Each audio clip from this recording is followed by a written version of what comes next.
Good afternoon, everyone. A warm welcome. Thank you for joining NCBA and the Alzheimer's Foundation of America on this webinar. So our presenter today is Jennifer Reeder. She's a licensed clinical social worker and a seminar training in field instructor. Ms. Rita is the Director of Education and Social Services for the Alzheimer's Foundation of America, AFA, where she oversees the national toll-free helpline staffed by licensed social workers, and she also oversees community class programs instructed by therapists and educators. She is proud to now support individuals and families affected by Alzheimer's and dementia-related illnesses. So, Ms. Rita, Jennifer, thank you so much for joining us. Welcome on behalf of NCBA. Thank you. Thank you so much. I really, really appreciate this opportunity, and thank you all. So I'm going to be talking today about Alzheimer's disease and other types of dementia, and we'll be getting into national statistics. We'll be getting into caregivers, the impact of caregivers, and some other really important information. And then there'll be a Q&A at the end. So I would just highly recommend that as I'm going through the presentation, whenever you do have a question, go ahead and jot it down or type it in so that when we get to the Q&A, you'll remember what your question was. And if for any reason I'm not able to answer your question, I'll be sure to get back to you once I find the answer. It's a pet peeve of mine when people say, I don't know, and that's it. I like to say, I don't know, I'll find out for you. So that's what I will do, I promise. So yes, and I really want to thank you, the National Caucus and Center on Black Aging. We really do appreciate you and all the work that you do. So these are the objectives for the presentation. First, I'm going to be sharing with you some national statistics. Then I'm going to be describing the signs and symptoms of dementia-related illnesses. I'll also be talking about the impact of caregiving. I'll also list the potential risk factors and healthy lifestyle choices too. And also identifying the need for cultural competence in the healthcare system. That's something that I think many people in the healthcare system and people who are reliant on the healthcare system experience on a daily basis, that there's just not enough of that. And if we have time, there's a chance that I might not have enough time, but if we do, I wanted to help define distressing behaviors as expressions of an unmet need, because there are a lot of behavioral symptoms that people experience with Alzheimer's disease and other types of dementia. And it can be extremely distressing for not only the individual, but also caregivers. So to help equip people on how to manage those behaviors can really help to reduce the chances of someone needing to go to a facility before they can stay home longer if people are able to understand how to manage certain behaviors. So hopefully we'll have time to get to that, but I don't want to rush through. That's the most important part. So first off, dementia's ripple effects. So the impact of dementia can be extensive. This illness will impact a person's ability to communicate, care for themselves, relate to the external world, as well as impacting relationships with family, friends, and the community. So this isn't just about the individual. This isn't just about the certain type of dementia, the disease. This is about how communities are affected, families are affected, and also the globally as well. So some national worldwide statistics. So at this point, over 47 million people worldwide have a dementia-related illness. And by the year 2050, this is expected to rise to at least 135 million. This has a lot to do with the fact that people are living longer. So that's the main reason on why they're seeing that this number is going to continue to increase. And at this point, over 6.2 million Americans ages 65 years and older have dementia. And about 72% are over the age of 75. And as you can see here, more women have dementia as opposed to men. Primarily, that is the reason for that is because women live longer than men, but there are other reasons as well. They're finding that educational levels actually affect whether a person is at risk for dementia, as well as stress. Stress is a really big one. I'm going to talk about stress a little bit later.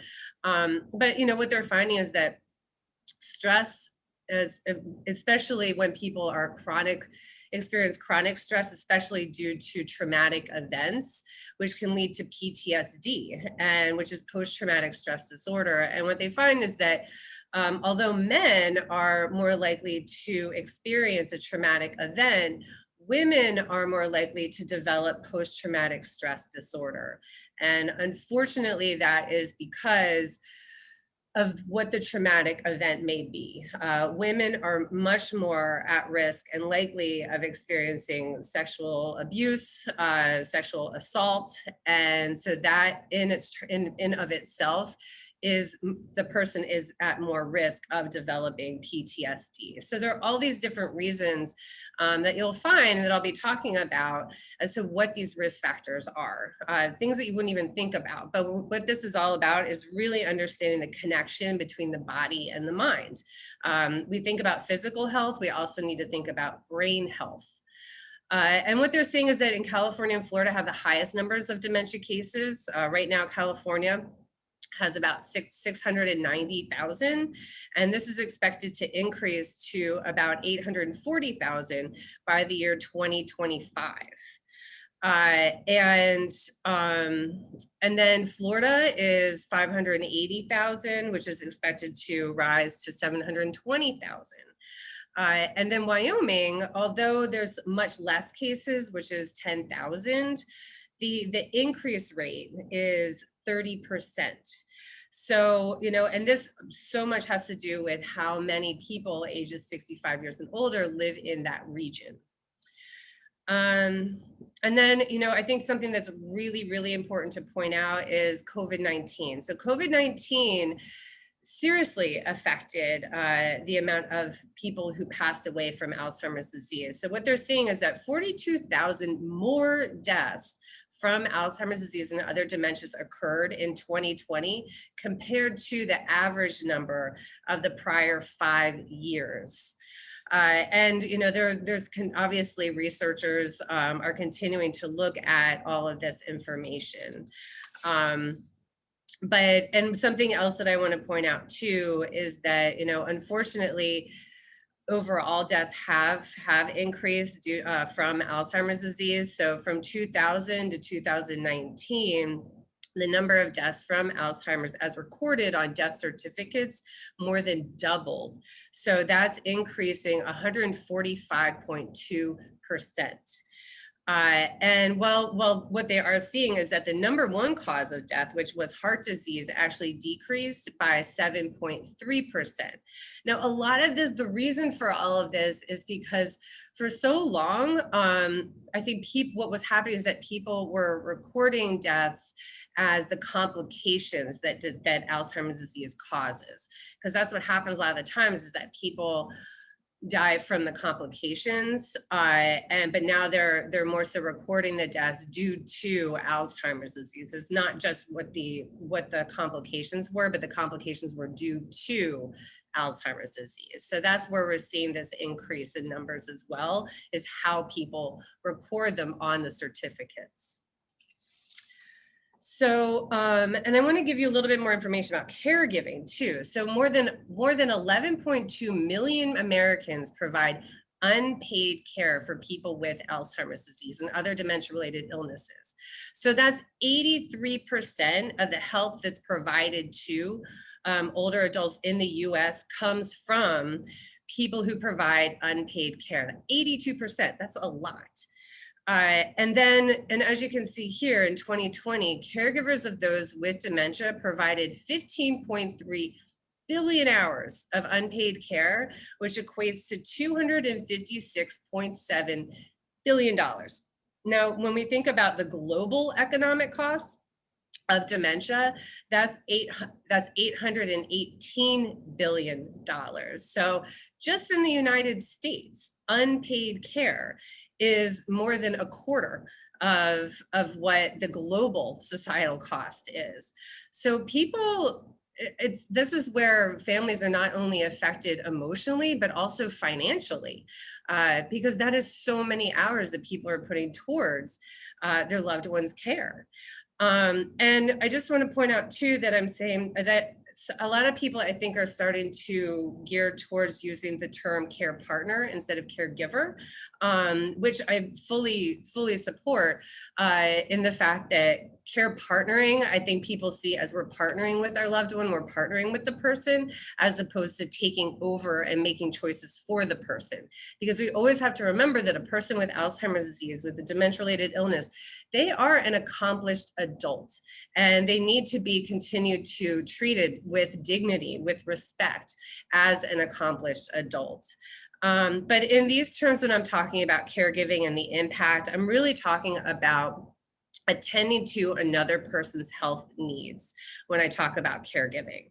So I just want to point that part out. And caregiving can include bathing, dressing, paying bills, shopping, transportation, coordination of care, as well as emotional support too, such as communicating with care teams, ensuring safety, managing health conditions. So it's a lot that someone is doing when they're providing caregiving needs.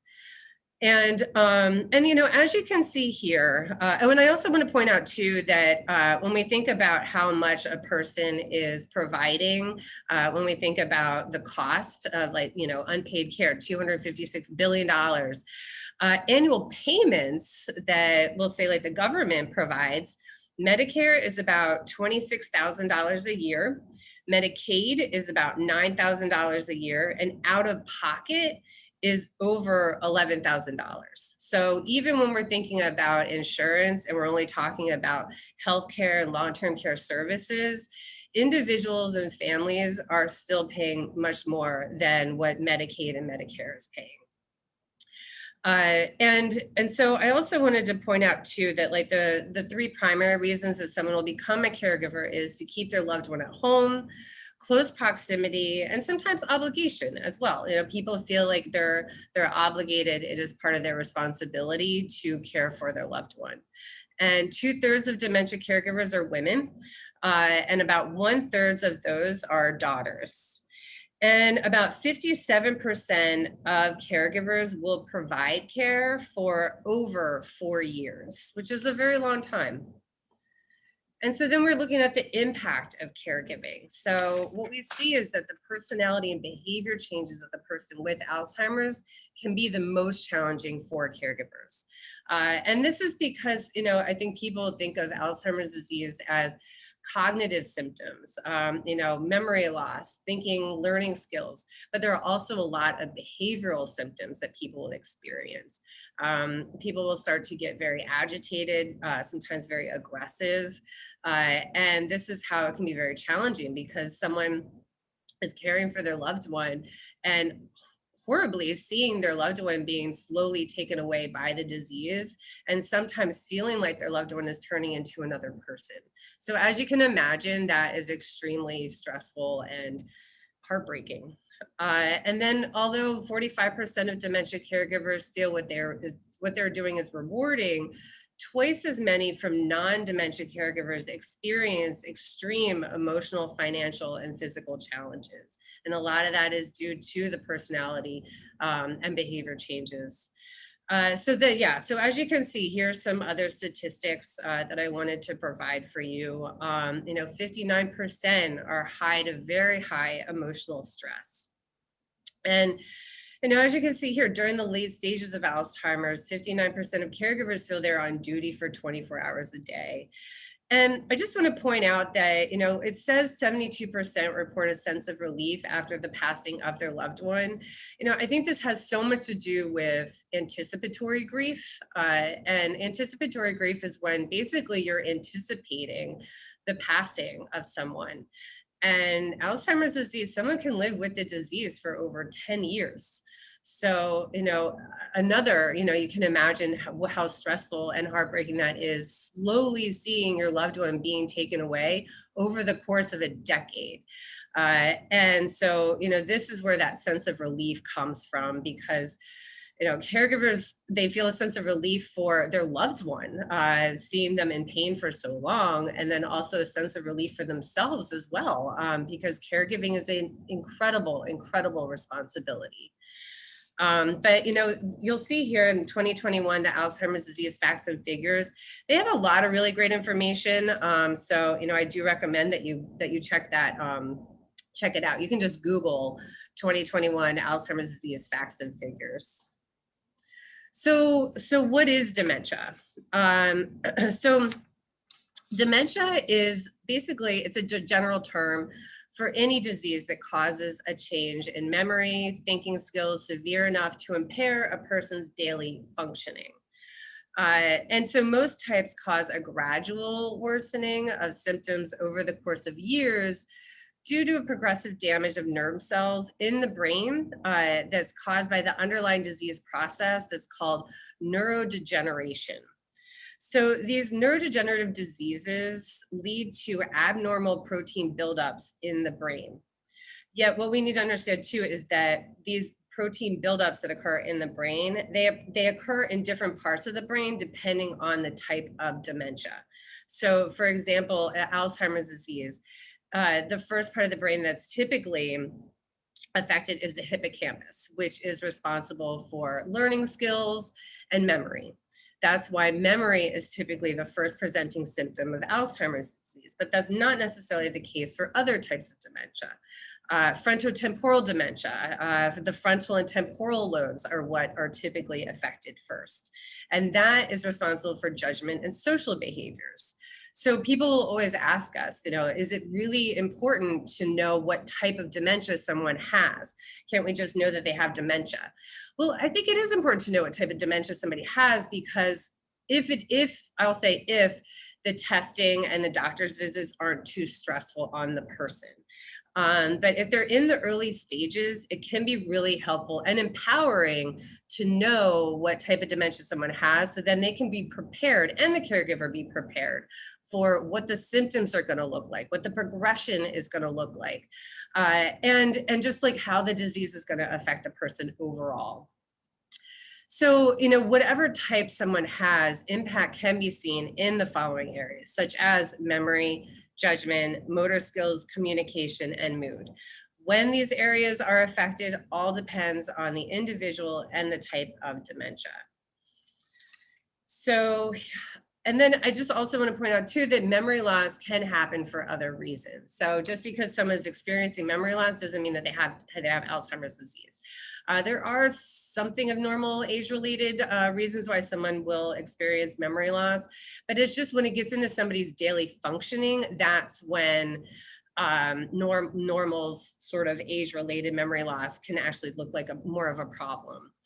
There's also mild cognitive impairments. A lot of people who have MCI, it can lead to Alzheimer's disease or other dementias, but that's not always the case.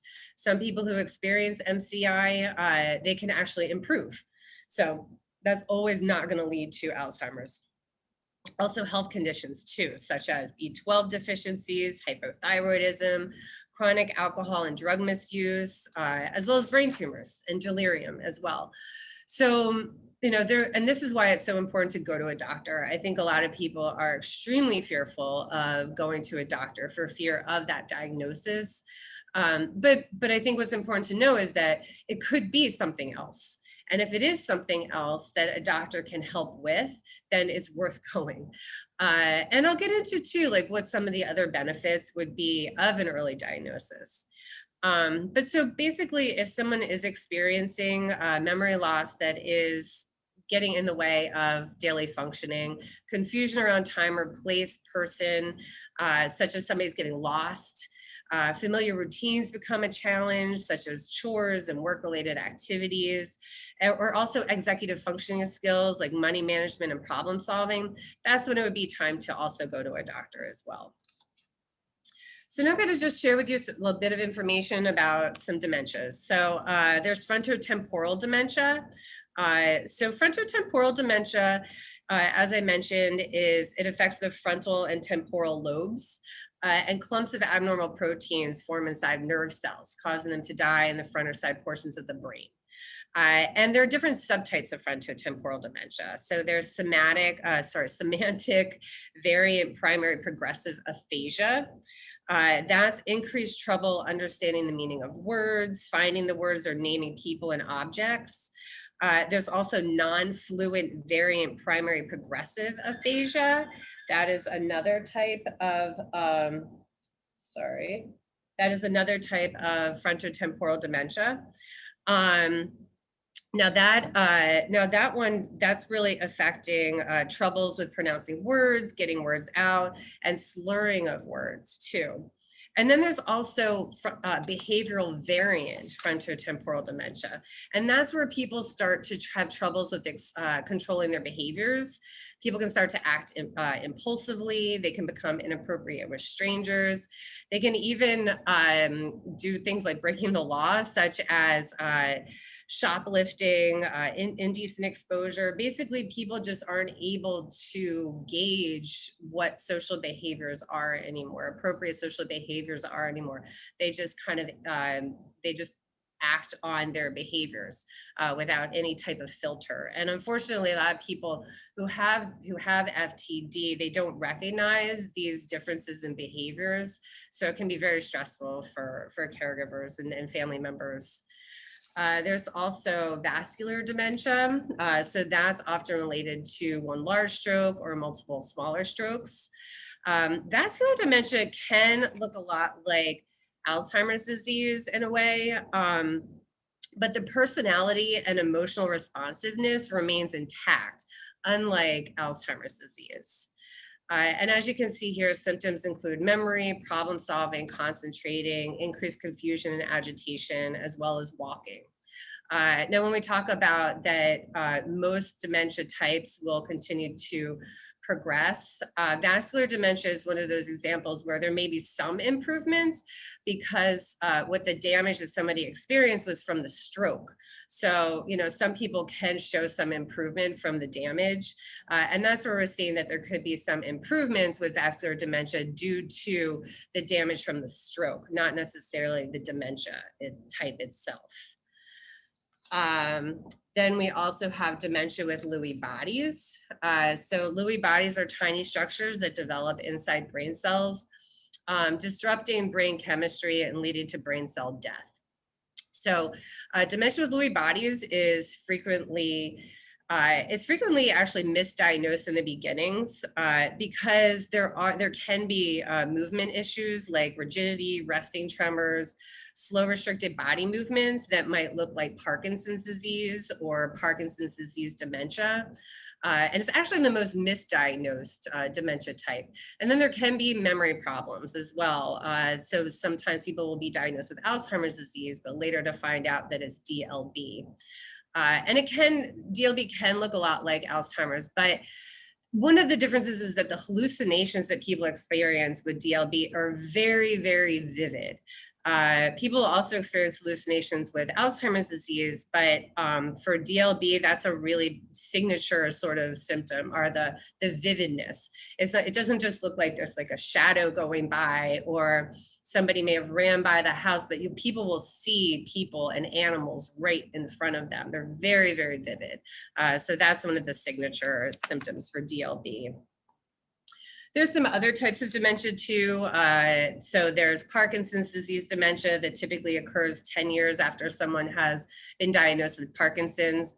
Mixed dementia, which is probably the 5th most common type of dementia.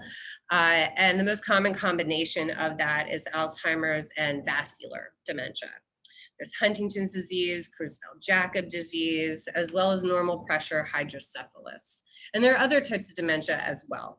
But these are probably the most common outside of the 4 that I am sharing with you. So then there's also Alzheimer's disease. So Alzheimer's disease is the most common form of dementia. 60 to 80% of dementia cases is Alzheimer's disease. I think this is why the other types of dementia don't get as much highlighting because Alzheimer's disease because the cases are so high. So Alzheimer's disease is chronic, progressive, and a degenerative disorder. And there are two types. There's young onset and late onset. So young onset is also considered early onset. Not many people, and it's a pretty low percentage. It's about 4 to 6% of people with Alzheimer's have early onset. And for those who have early onset, for a lot of cases, it's very unknown as to why someone developed early onset Alzheimer's disease. But there's also a gene mutation when it comes to early onset, but only about 200 to 300 families in the entire world have this gene mutation. I was watching a documentary on HBO. It's called The Alzheimer's Project. If no one's seen it, I highly recommend you see it. It's really, really good. Just there's so much information and there's so much they talk about, we hear the lives of caregivers, of individuals who are diagnosed in different stages of Alzheimer's disease. But there's a family in the documentary and they have the gene mutation. So they've pretty much given themselves over to research to help future families because researchers know that they have the disease. They can actually do more research on the brain because they know that the person has the disease. Because a lot of the times people won't experience symptoms of Alzheimer's disease until about 10 years after the disease has started deteriorating the brain. And let's see if there's anything else I want to share with you on that. That's pretty much, yeah. I mean, there's so much to talk about with Alzheimer's disease, but I do want to, think about time and everything. But, as I mentioned, when it comes to the disease does affect the hippocampus first a lot of the time. And it's interesting because other parts of the brain will then go into hyperdrive to overcompensate for the hippocampus. And unfortunately, those parts of the brains that go into overdrive, those will likely be the next parts of the brain that the disease affects. So somebody may have memory loss, but they learn how to overcompensate for that and may not necessarily even recognize that they have memory loss because the brain is going to hyperdrive trying to help with that. So then getting into the causes and risk factors of Alzheimer's disease. I already shared a lot of that, but I also want to just kind of point out that there are other risk factors, such as head injury and also head-heart connection too. So when I say head-heart connection, I mean heart disease, diabetes, stroke, high blood pressure, and also high cholesterol as well. So this is where we're talking about that head-heart connection and that whatever it is we do to our body, we are also doing to our brain as well. So hypertension, for example, or vascular disease, those can all lead to issues with the arteries and the vessels. And so obviously, that can lead to blood clots that can then lead to a stroke that can lead to vascular dementia. So this is why it's so important. And when we think about the fact that a lot of times people won't experience symptoms until 10 years later after the disease has started, this is why it's so important that we learn how to live a healthy lifestyle, because we're not even going to know when the disease is affecting our brain until 10 years later. And then a really important, I think, factor that they're really starting to look into more and more is how stress affects the brain. So repeated stress can have a huge impact on the brain, leading to physical and psychological issues. And we'll see changes in the amygdala, the hippocampus, and the prefrontal cortex. And as you can see, the hippocampus, that's where Alzheimer's disease first affects the brain. So repeated stress can trigger persistent inflammation in the body. And this can lead to chronic inflammation that can then start to affect, that can lead to diabetes as well as heart disease. There's also the blood-brain barrier can weaken as well, that can become leaky, allowing inflammatory proteins into the brain. And as I said before, dementia is affected by abnormal protein buildups. So this is where they're seeing that connection. I think that stress was always thought of as, just self-care, but it's so much more than that. And also the chronic stress affects the hormones in the brain that includes cortisol as well. So high and prolonged levels of cortisol have been associated with mood disorders and shrinkage of the hippocampus. And that's what Alzheimer's disease is typically doing, is shrinking the brain. And I also want to, this was a really, really important study in 2017, the University of Wisconsin, because it really hasn't been explored or researched what racial traumatic stress can do to the brain. So what they were finding was that research found that every stressful event was equal to 1.5 years of brain aging across all participants, except for African Americans, where every stressful event was equal to 4 years of brain aging. And the study also found that African Americans reported 60% more stressful events on average than Caucasians. So, and this all leads to the fact that African Americans are 2 times more likely to develop Alzheimer's disease, and Latinos and Latinx are 1.5 times more likely. This has so much to do with the level of stress that people of color are experiencing, that BIPOC are experiencing, because if you think about racial traumatic stress, people experiencing racism every single day of their lives and what that stress does to the brain on a daily basis. So this is a really important topic, and I wish I could talk about it more. But what we need to really recognize is that it is imperative to think about brain health from birth, and that it's also really important to consider a person's ethnicity, background, trauma, everything, because that can lead to a better understanding of how people develop dementia and how to be able to better care for them as well. I just developed a training that's all about psychological trauma and how people who have experienced childhood trauma are at greater risk of developing dementia later in life. And that also when people then develop dementia, they can a lot of times re-experience the trauma that they experienced in their lives, because as dementia is deteriorating the brain, is also deteriorating those coping mechanisms that people had developed to be able to manage the trauma that they experienced. So this is really, really important stuff to learn about. And I also really want to point out the fact that health and healthcare disparities. So health, first off, just to be able to state what health and healthcare disparities are. So healthcare disparities is higher burden of illness, injury, health disparity, higher burden of injury, illness, disability, mortality experienced by one group relative to another group. And then healthcare disparity is difference between groups in healthcare insurance coverage, access to and use of care, and quality of care.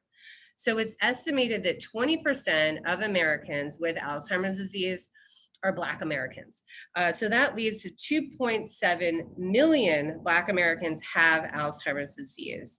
And in 2030, that's expected to increase to 6.9 million people. And the risk factors that's more prevalent in the Black community is high blood pressure, stress and depression, diabetes, as well as heart disease and stroke. And they found that 36% of Black Americans believe discrimination is a barrier to receiving Alzheimer's care, because at least 50%, and I would not be surprised if this number is higher, have experienced discrimination in the healthcare system. So what this all leads to is that we need to have more conversation about this. We need to have more advocacy about this. There needs to be cultural competence in among healthcare providers. Coming from a social work background, we automatically learn about cultural competence, and it's an ongoing learning experience. It's not just you take a class or you read an article. It's something that you need to continue to learn, and so do other professionals as well, not just therapists and social workers. But as I said, I would love to talk about this part more, but for time's sake, going to keep going, but please do always feel that you can reach out to me.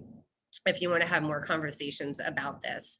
And I also just want to point out too, I know I'm saying African Americans and Black Americans. I know that some people prefer different terms, and I just want to be very respectful of that. And that the only reason why I'm using the two different terms is I'm mainly going by the information that was on the research or in the articles that I had read. So that's where I'm using that language, is that it's coming from the research and the articles that I had read. So, and just so you all are aware of medications, so I'm not going to get into names because Alzheimer's Foundation, as well as NCBA, does not endorse any medications whatsoever, any medication types. I just think that it's important for y'all to know what medications are out there. I'm not going to talk about names or anything, but there are cognitive enhancing medications that delay cognitive symptoms. So it's just important to know that cognitive enhancing medications don't delay the progression of the disease. It only slows the progression of the symptoms, of the cognitive symptoms. And it's usually only for about 6 months or so that these symptoms are delayed. And a lot of times people have really bad side effects that they're not able to take those medications. But if they are, the delay is only about 6 months. And then there are also psychiatric medications as well. For some reason, I'm so sorry, my phone is not going on silent. I've tried 10 million times. But so psychiatric medications address behavioral symptoms as well as other psychiatric symptoms, but FDA does not approve psychiatric dementia symptoms. So that's really, really important to know, because a lot of the times people with dementia will be diagnosed with, let's say, depression or anxiety, and be prescribed a psychiatric medication such as an antidepressant or an anxiolytic, but they're not FDA approved. So it's really important that if somebody is taking those medications, that it's for a short period of time. And antipsychotic medications are the most dangerous, I would say. They actually have a black box warning because the side effects can be so dangerous, such as stroke and death. But sometimes people need to take an antipsychotic medication if they're experiencing hallucinations, delusions, a level of aggression that, they're just not able to get their daily needs, their daily care, because of those behavioral and psychiatric symptoms that they're experiencing. But I will always say, first attempt non-pharmaceutical medications, behavioral modifications, environmental modifications, and also caregiver approach as well. Those are so important to first explore before even going to any type of medication. And then so there's healthy living. So although there is no known prevention or cure for Alzheimer's disease, a healthy lifestyle can improve overall health. So that includes eating a nutritious and low glycemic diet, regular exercise, and maintaining a healthy weight, reducing stress as best as you possibly can, keeping the mind active, watching your blood pressure and cholesterol, as we've been talking about, that head-heart connection. Keeping an active social life and broadening your social network is all really important. Good sleep, healthy, good sleep hygiene is an excellent way to be able to stay healthy. So, and that may include reducing alcohol or not drinking any alcohol, especially not smoking cigarettes. So really looking at your choices that you make for your body and your mind and what that looks like. And then also, there are those benefits of early detection that, I think that is really important to note. First off, because as I said, so many people are afraid of that diagnosis. But, the thing is that whether you get the diagnosis or not, the disease is going to continue to progress, unfortunately. So, if you can get that early diagnosis, it can really help you to be able to take control of your life. You can make your decisions on what your future is going to look like, legally, financially, medically, living situations, all of that. You get to make the choices instead of somebody else. It gives you an explanation for the symptoms that you're experiencing. They can be terrifying, especially when people start to experience this disorientation and confusion. Access to the right services and supports, making sure that you're taking the right medications if you are taking medication. Because as I said, if you're taking antipsychotic because you have hallucinations or delusions due to, let's say, PTSD, you might not take that medication anymore because it's not healthy for you anymore. Access to available treatments. There are a lot of clinical trials that are out there that you can't have access to unless if you have the diagnosis. And then also providing time for those who will support to prepare. Caregivers, as I said, you're taking on a huge role, you're taking on a huge responsibility. So for caregivers to have the time to educate themselves, learn about what's expected of them in each stage of the disease is so important, because being a caregiver looks very different in the early stages of Alzheimer's disease versus the later stage of the disease. So distressing behaviors and expressions of an unmet need. I just have a few minutes that I just want to point out because I think it's really important to see distressing behaviors as an expression of an unmet need. Due to the very nature of dementia-related illnesses, the ability to communicate with language can be impacted, leading to what is often labeled as problematic behavior. So what we need to do is get away from that term problematic behavior and start recognizing that we as the caregivers need to help identify what the unmet need is.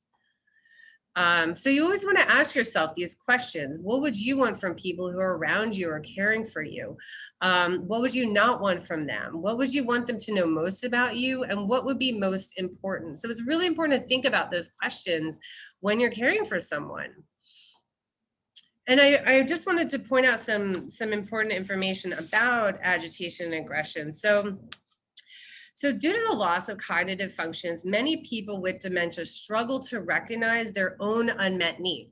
So therefore, they're unable to effectively communicate what they need. And that's why people can start to show this agitation and aggression, because they've got an unmet need, and not only can they not communicate it to you, but they can't even recognize within themselves what the unmet need is.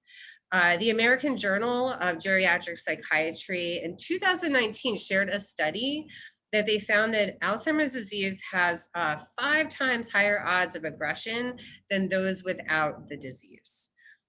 So that's how at risk someone is of showing these behaviors. And agitation behaviors that appear aggressive, they may be a reaction to physical pain or psychosis. Because in the study, they also found that about 1/4 of aggression came from psychosis, which is hallucinations, delusions, paranoia. So we as care partners must look past those behaviors to help identify the source of the person's distress. And you'll see that these are the different possibilities of what the source of distress could be. There's physical needs, social needs, psychological needs. When we think about, physical pain, inadequate sleep, also like UTIs, for instance, urinary tract infections. A lot of people, those are always thought of due to sexual intercourse, but for a lot of people as they get older, it's harder to empty the bladder, which can lead to urinary tract infections. And so people who are unable to recognize that that's what's going on for them, they can start to experience delusions. They can start to experience aggression and agitation because they don't know what's happening with them, and it's extremely painful. But this is really important stuff. And as I said, with time, I'd like to get into it more. But I'm going to be able to share the PDF version of this PowerPoint with all of you so that you'll have a lot of this information that you can keep. There's different ways that you can respond to aggressive behaviors that will help to reduce reduce it in the moment, because the goal really when somebody is showing these behaviors is to end it as soon as possible and to relieve the distress from you and the person. So these are just different ways that you can help to reduce aggression when someone is experiencing that. Music is also very helpful as well. It can strengthen social interactions. If you think about somebody who is unable to maintain their memory, they're still able to remember the past. And so music can help a person feel like they're living it. They're in a world again that they enjoy, and be able to interact with the person next to them about the music.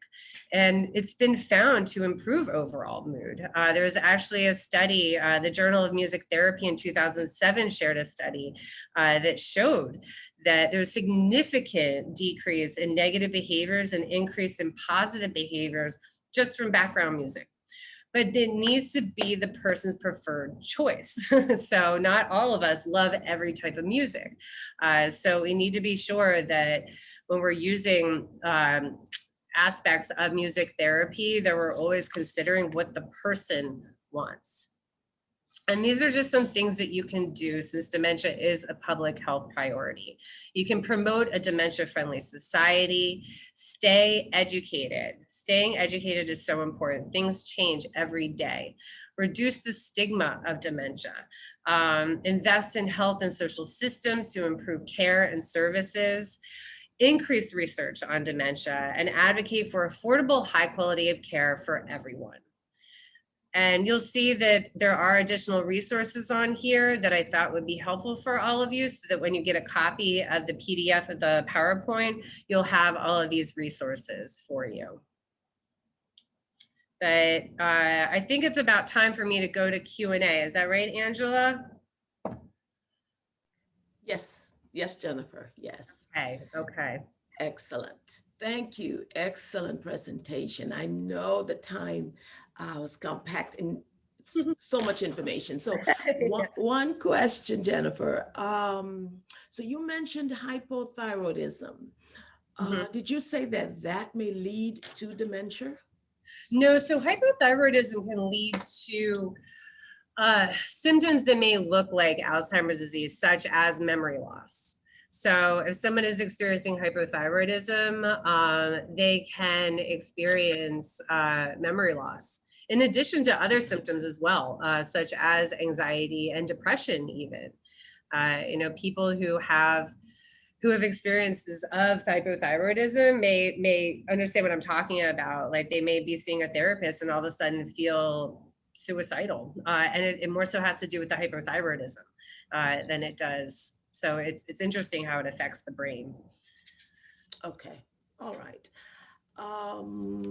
Also, so someone wants to learn more about stressful experiences impacting on the brain and for different groups.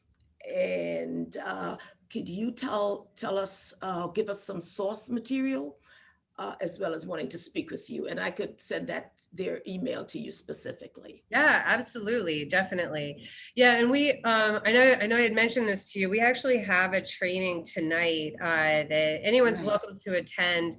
There is a cost to the training. I think it's $40, but it's really interesting. It takes a historical lens on racism in this country and how it has affected, obviously people, not emotionally, societally, politically, but also how it affects a person's body and their brain from the stress of racism historically. It's very interesting. And also especially just the healthcare disparities that people experience. Yes. And lastly, so could you share some more of state and local support contacts for family caring for members with dementia or Alzheimer's? Yeah, so there's some additional resources that I added on here, and I made sure that they were all national resources.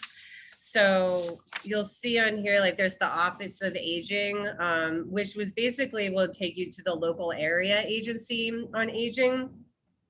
And that can provide you with a bunch of access to different resources, such as, healthcare aids, legal support, a lot of different support. And there's the using the elder care locator of the National Association for Area on Agings to find their local agency. And local agencies will sometimes have like case managers who can help too.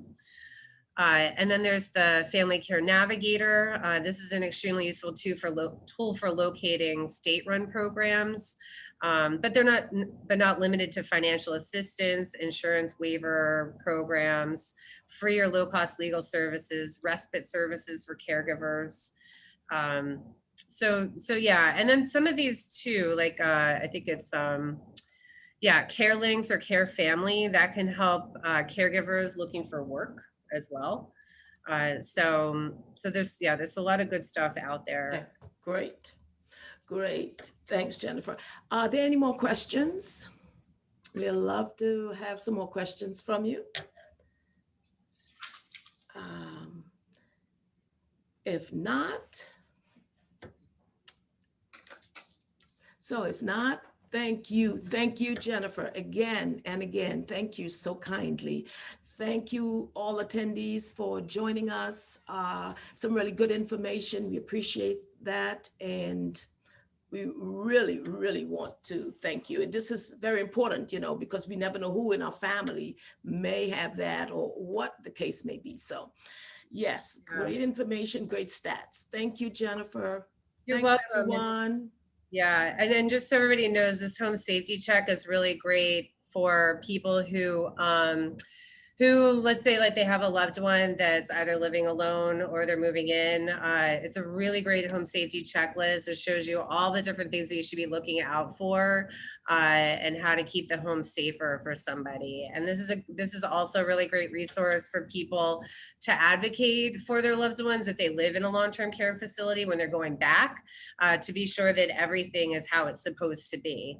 And what to do if you have concerns about their care in the long-term care facility. And then here's my contact information at the end as well. Oh, great. Yes, right. And we'll get this in the PDF as well, right? Yes. Yeah. Yes, Okay, great. Yeah. Okay. All right. So I do not have any more questions. Just thank you. So yes, Jennifer, again, thank you. So you'll be hearing from various ones. Thank you again. Thanks to everyone. And have a good, safe, cool afternoon. Right. Okay. Bye-bye. Bye. Bye-bye.